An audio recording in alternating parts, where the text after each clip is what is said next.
3 children were among the 15 people killed in their own homes late Monday when Russia's roided-up war machine resulted in a military plane incinerating a residential building in the Krasnodar region.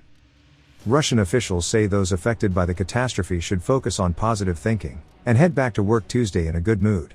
The questionable advice comes as ordinary Russians, perhaps for the first time since Moscow launched its full-scale war against Ukraine on February 23, are finally able to see the gaping cracks starting to show in the Kremlin's tired narrative that Russian citizens are under threat from Ukrainians. Instead, it would appear the bigger threat is their own military, and the death cult in the Kremlin.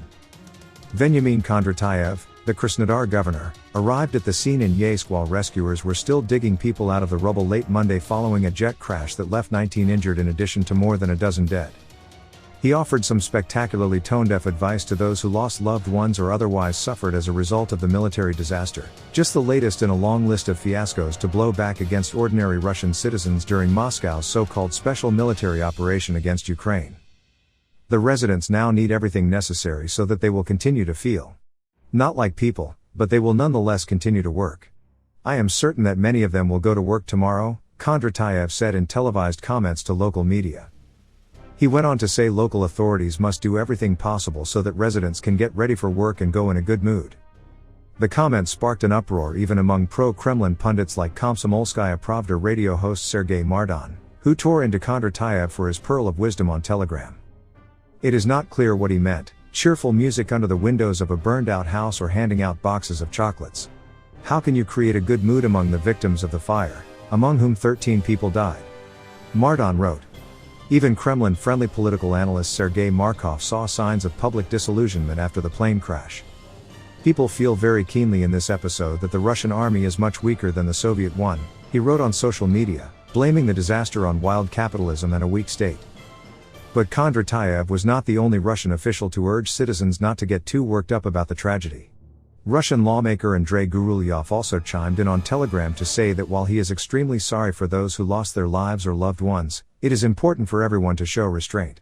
The Kremlin offered a boilerplate response, with spokesman Dmitry Peskov saying Tuesday that President Vladimir Putin offers his deepest condolences to the families who have lost their loved ones in this disaster. Russian investigators, meanwhile, say they suspect a technical malfunction is to blame for the Sukhoi Su-34 fighter bomber crashing into the residential building on its way back from a training flight.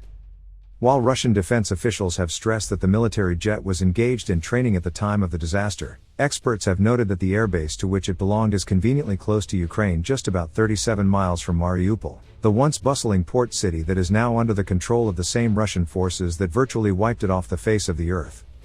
The Su-34 fighter jets have also routinely been used in Russia's bombing campaign against Ukraine, a fact which has fueled some suspicions about the true nature of the explosion that appeared to rock the residential building after the plane crash.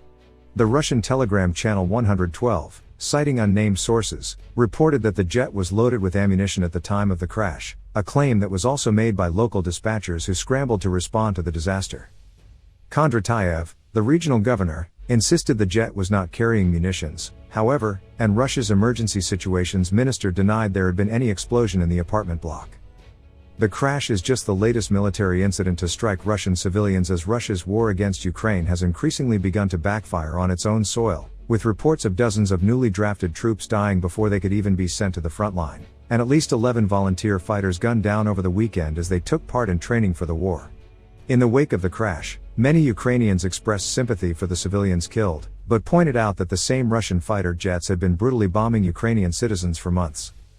Anton Herashchenko, an advisor to Ukraine's interior minister, said the disaster should serve as a wake-up call to residents of Yeysk, since Ukrainians, under your joyful cries, have been living with this for nearly 8 months now. The Kremlin and the Russian Defense Ministry, meanwhile, have continued to push their oft-used mantra that everything is going according to plan. After weeks of mounting outrage over Putin's partial mobilization decree that officially called for 300,000 draftees to serve as fresh cannon fodder in the war, a move that reportedly saw men rounded up from hostels and homeless shelters, among other places, Peskov on Tuesday insisted that defense officials would not go over the 300,000 limit.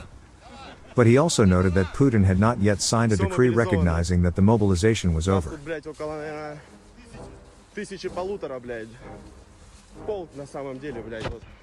Просто пиздец, блядь. Опубликуйте в какие-нибудь, блядь, пеблики, не пеблики, блядь. Идем давать пизды хохлам. Thanks for watching, and don't forget to subscribe. Also, if you want to support Warthog Defense, please become our member and get early access to new videos, exclusive members-only videos, and become administrator in comment section. The membership link is in the description. Rescues every day. We had a guy last week, it's 6 rescues in 6 days. You know, he's doing the job every day.